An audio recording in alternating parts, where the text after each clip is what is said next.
is there a history of Christianity among Palestinians? The Christianity has been more than like since Jesus Christ's time. My family goes to maybe that time. Although the Christians are maybe less than 1%, they can be influential in the present day. We are, according to statistics, we are the third employer in the country. That means we have hotels, we have hospitals, we have schools. So we have a large employment rate in the country. Khader, thank you for joining me today. I know you're a few hours behind me right now, but thank you for getting up early to have this conversation with me. Hey, good morning, Steve. Yeah, thank you for having us into this meeting. I'd love to share what God is doing in Jericho. So why don't you just get started with just sharing a little bit about you as a person? Like, how did you become a follower of Jesus? I know you weren't born into what we would say an evangelical Christian family, if I remember correctly. So why don't you tell a little bit about your story, and then we'll go from there. My name is Khader. I'm from Jericho. I'm a Palestinian Christian. Um, Jericho is in the West Bank area.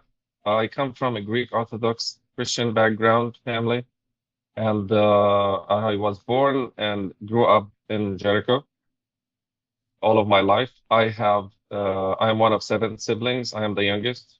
I have five sisters and one more brother. And I lived all of my life in the churches. I was in 2006. I met with the founders of the organization that I work for right now at the moment in 2008. Um, and I was just seeking for a better opportunity as a Christian, as a practice. And I just found a group of people that I have been looking for, and I felt very comfortable with my practice as a Christian. And I started with the Seeds of Hope, which is doing the God work in a city where we are 99% Muslim community. So as you were talking, I was remembering a conversation I had probably about a year ago in a Bible study I'm in here in the U.S. and I was talking about some Palestinian believers, Christians. I was talking about what God is doing through them, how God's using them, not just in the West Bank or in Bethlehem where they're at, but in other countries, in neighboring countries. And one of the men came up to me afterwards and was surprised to hear that there are Palestinians who are Christians, because as you know, in the U.S., all we hear about Palestinians is generally negative. It usually has to do with being Muslim or groups that are associated with Islam. But he was surprised that there are actually Palestinian Christians. So you had mentioned that you were born into a Greek Orthodox family, Greek Orthodox Christian family. So Right. is there a history of Christianity among Palestinians in that part of the world? The Christianity has been more than like since Jesus Christ's time in that land, and my family goes to maybe that time, even with generations in the past, and we were at maybe 100% in that region. And throughout the decades, we were shrinking in numbers and from different reasons. And now we are at 1% almost in the whole country. So 100% to 1%. That reminds me of where I go in Jordan. There's a small little, I wouldn't call it much of a city. It's a big town, very small city up in northern part of Jordan, where the pastor tells me 100 years ago it was probably 90 to 100% Christian, and now they probably make up less than 0.5% Christian. So it's always interesting to me to learn about the history of places because we tend to look at them through the eyes of what we see today in 2026. We look at Yeah. Palestinian, in this case, Palestinian people through the eyes of 2026 rather than the last 2,000 years. Right. And the fact that there's deep-rooted Christian history there. from a current Palestinian perspective, which is always fascinating. So I'm curious, like, what is, as much as you can share, I understand there's a lot of stuff going on over there, and there's stuff that, the conversation is, we're really not going to get deep into some of those things that are going on. But as much as you're willing, like, what is the life of like a Palestinian Christian like, specifically in the West Bank? When I explain something, maybe the West sometimes is confused with the definition of an Arab, uh, a Palestinian. How can this meet together? Like, we have some components here I have to mention and just explain a little bit about it. As an Arab, a Palestinian, a Muslim. So Arab it is as ethnicity. So Arabs can be from any Arab-speaking countries. And since we are our mother language and our country's language is Arab, so I'm an Arab from my background. The Palestinian is my identity, since I live in Palestine, so this is my identity. And as a Palestinian, I can be there. There is either a Muslim or a Christian in religion. So I'm a Christian, so I can be three in one. I'm an Arab, a Palestinian, and a Christian that lives in the Holy Land. So I hope this helps for people to put these dots together and how they meet. I like that you mentioned the Holy Land, because sometimes we think of the Holy Land just on the Jewish side. Because I think when we had lunch last week, I had mentioned, well, because you guys asked me, either you or I'm sorry, his name just slipped my mind, but you're the chairperson of your board. He one of you asked, have I been to the Holy Land? And I was like, well, I haven't been to like Jerusalem, Tel Aviv, that part, which is what most people think of. I said, but I have been on the Jordanian side, because if you look at biblical history, it's actually includes, either parts or all of Jordan. So I've actually been there, been to where they claim on the Jordanian side where Jesus was baptized. I've stood at the river looking over, probably close to Jericho, I would assume, where that baptismal site is at. And It's then just right 10 minutes away from my house. Yes. Okay. So I was 10 So, minutes from where you live when I was yeah, standing there. that's And true. and then I've stood on Mount Nebo on the Jordanian side looking into Jericho. And so it's interesting because, as American Christians, we tend to just think of kind of the Jewish side of Israel. And when I say, well, why don't you go to Jordan? I mean, there's a lot of biblical history there. There's biblical history in Turkey. There's all these other things that are out there. Because now, after meeting you, I'm convinced I have to go. So I have to go to Jericho. I have to go to Bethlehem. And I'm already talking with my other friends about, how that's going to work and when that's going to take place. So I'll get there. Instead of being 10 It's minutes, worth it. I'll come to your house. It's worth it, and really, maybe you need to think about it. You're welcome. I've thought about it. We just gotta work out the logistics on it. So we'll get Yes, there. So you yes. mentioned So early I on, have. oh, go ahead. I'm sorry. I was trying to mention here, although the Christians are maybe less than 1%, but they can be influential in their presence Mm. there. We are, according to statistics, we are the third employer in the country. That means we have hotels, we have hospitals, we have schools. So we have a large employment rate in the country. And you're also a business person. I'm just going to throw that out there. You also have a business.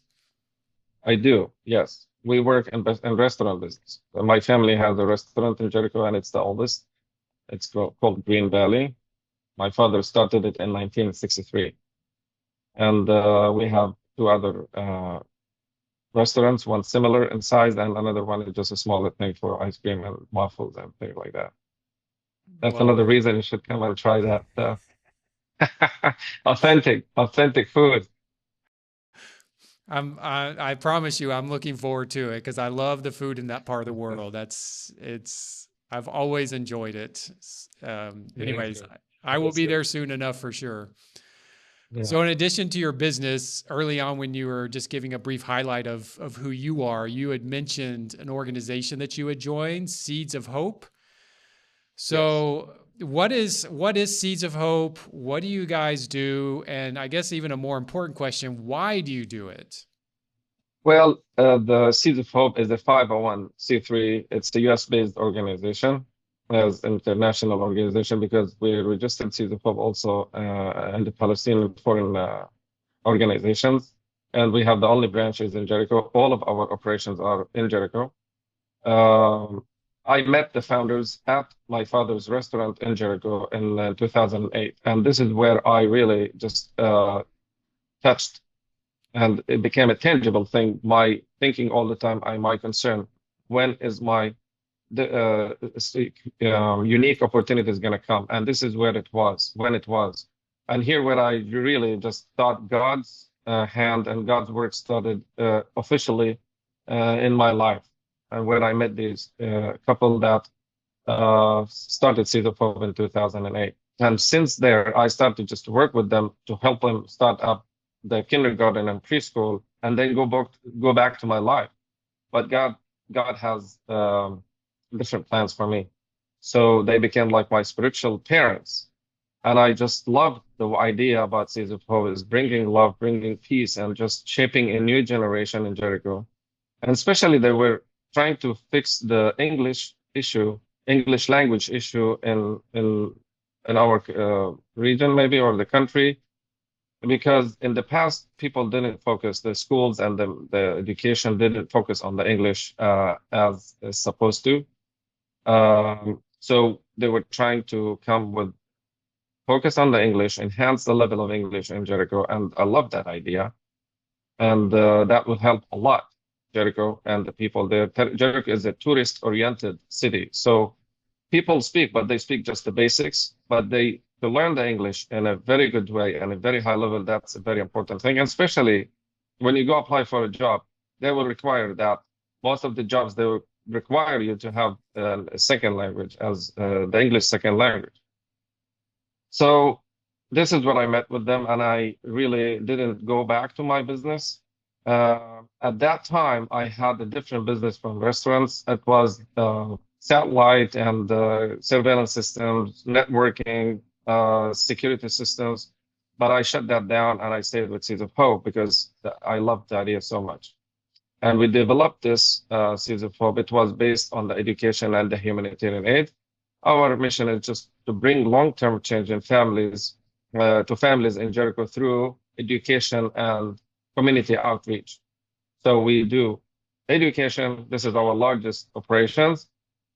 We started in 2009 with preschool and kindergarten, but in 2018 we started our first grade in our elementary school.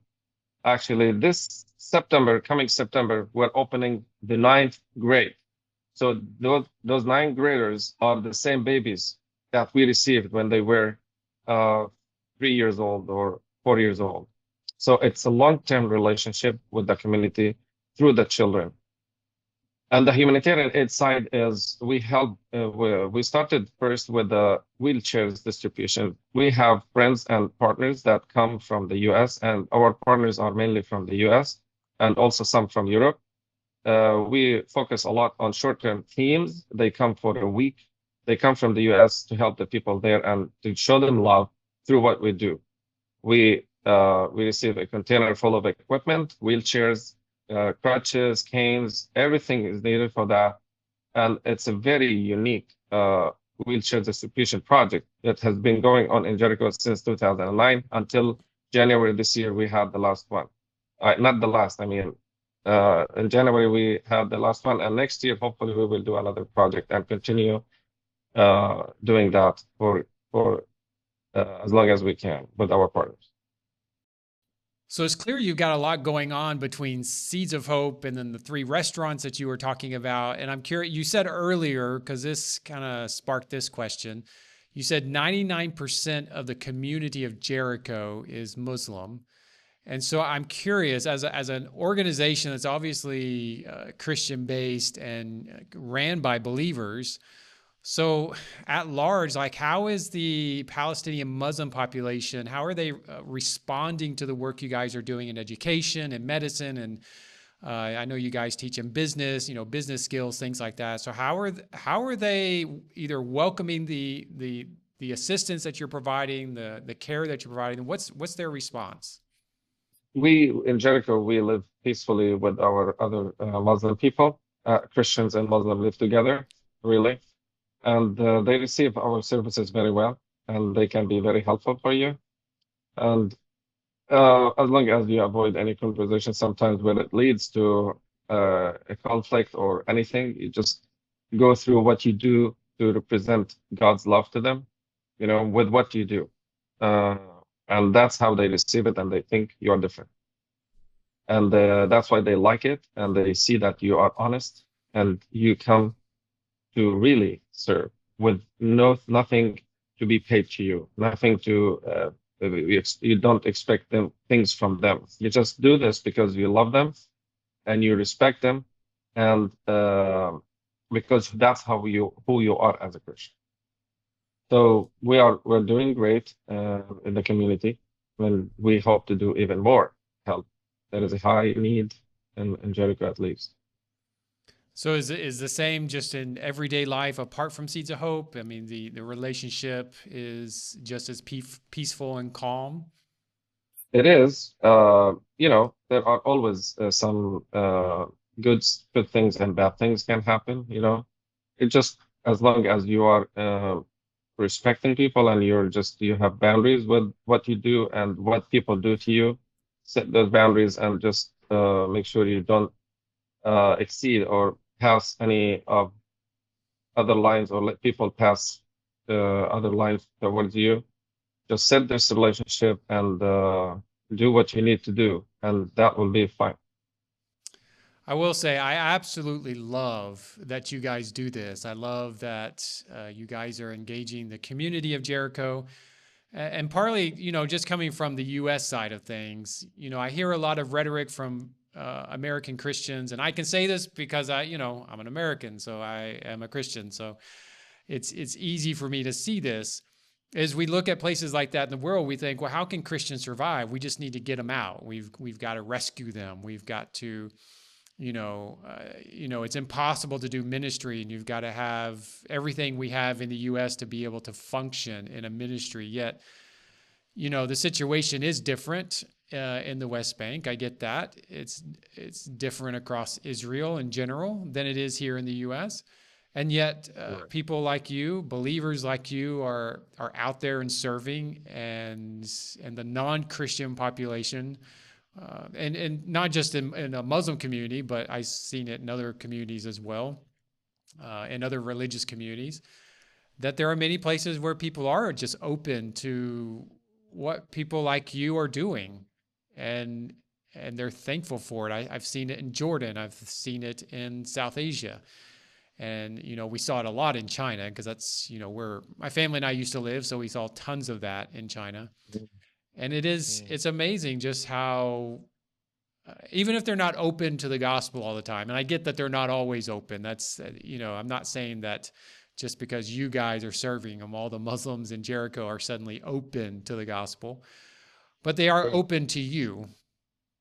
And they're open to what you guys do. Like, if you could speak to, I mean, you've got some experience traveling in the U.S. You've obviously got some experience interacting with Americans and other Westerners. Like, if you could speak to them about how you would want to encourage them, whether how they might view places like Jericho, or get involved in places like Jericho, or just how you might want to encourage them in just ministry in general, what do you think you would say to them? I would say my wife, she's American. I'm currently with my family in the U.S., and she was the first missionary to come and join the work for Seeds of Hope in 2009. So we got married in 2011, and we have 5 kiddos, 3 boys and 2 girls. So my wife has been there. She has never been before she met with me or to come and work with Seeds of Hope. That was her first time to come and work in the Holy Land. So of course she went through challenges as American, and but she was able to uh, overcome these challenges because the purpose of her being there to be a servant and to be a steward for Jesus. So that's what made her just focus on what is she supposed to do there and to live with a good family and raise good kids and also do be an example to the people there in Jericho. And she also became an example to my extended family, my siblings, my mom and my dad, and everyone there. And it's not a common thing somebody from there to get married to an American girl or to an American girl to move to live in that city. Jericho is the oldest city in the world, and you can tell like as an ancient city there, and you can tell it can be look like historic, and there is some civilization there also. Of course, the people live normal life, but it's not a modern city. So you can imagine what you can find for yourself or for your children as the just other things to do in your life as a family. But uh, I would just take my wife. Her name is Steve. I would take her as an example. We have had many volunteers to come for a long time to serve also in Jericho with Seeds of Hope. At one time, we had over maybe 18 people to work and help in different places, different facilities for Seeds of Hope. They love to come, but since COVID and the war that happened, everybody went home, and we are just praying that God will open this opportunity for other people, like we had volunteers in the past, just to open uh, this opportunity for people to come as individuals, also as a groups. We have like tens of groups that come every year to visit Jericho and visit Seeds of Hope, mostly from the US. Those can be one-day trip or can be one-week trip.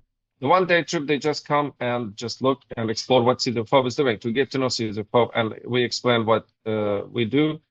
And other people, they can come back and just arrange a group, a mission team with us to come and serve in Jericho. It can be a medical team. It can be a spa for the woman. It can be for summer camps. It can be helping in the schools. It can be in construction. And especially we work also in empowering women in Jericho, that women can be abused, can be just underserved, and that where we can help them. We have a special place for them in our cultural center, where we have women's programs to really teach them something to make them feel loved and valued. And they just love it and they bring other people. So it's good to have this opportunity to come and serve the women, serve the children in Jericho. It's also the title I give to this. It's a cultural exchange opportunity for both of us as Arab Palestinians there and as American people to come, especially who hasn't met yet with Arab people or Palestinian people or went to the Palestinian side as well. If you come to Jericho and you turn off your phone, you don't know what's going on in the world. It's very peaceful. It's a tourist oriented, as I said, and people just walk freely there, and they are welcoming you and very hospitable. So I would encourage everyone just to come and try it on a tour group or to contact with Seed of Hope if they are interested to do any of these short-term teams projects. So how would someone be, how could someone contact you, whether it be a church or something? How do they get a hold of you? Well, I can provide my information, my email, my phone number. I have a US phone number and an email for Seeds of Hope. It's KHADER at seedsofhopeinc.com. And this is my email, and I receive it everywhere I am. And then from there, we can take it. If they are interested in a meeting, we can do, if I'm in the US, I can come in person, or I can do it overseas via Zoom. And we can explain everything about what we do in Jericho. I'm sure I'll tell you, people are concerned to come to the Palestinian side. Many people are concerned, but when they come, they want to do it again and again. And this is what we have experienced with our friends and partners here in the US. And you do have some Americans that are heavily involved and they go quite frequently. So, they know, and I know they can also help with some of those logistics if they need it. But Khader, I just want to thank you for taking the time to talk with me. I'm very thankful I got to meet you last week when we got to sit down and have lunch together. I'm thankful to Yeah. be able to hear about everything you guys are doing. And yes, I am planning to be there. I want to taste the food in your restaurant. I want to see where you live and all those things. So I'm looking forward to seeing you. So thank you for joining me on this episode. Of course, it's my pleasure, Steve, to be here and share about what God is doing in Jericho. And thank you for this opportunity. Hey everyone, thank you for listening or watching. And I just want to say this before we end our time together today. Go to the description of the video and look at the website. Go to seedsofhope.com. Seeds of Hope or Seeds of Hope. I'll get the right. Anyways, the link will be in the description. Go there, check it out. Go visit if you want. Get your church involved or something in what they're doing in Jericho. It is a phenomenal ministry, and I love so far what I've seen, and I can't wait to go visit myself. And while you're at it, share this episode with 5 of your friends and hit subscribe if you haven't already. Share, comment, especially if you're on YouTube. And until next time, do what Khader is doing. Get out there and live bold, live courageous, and live Enviado.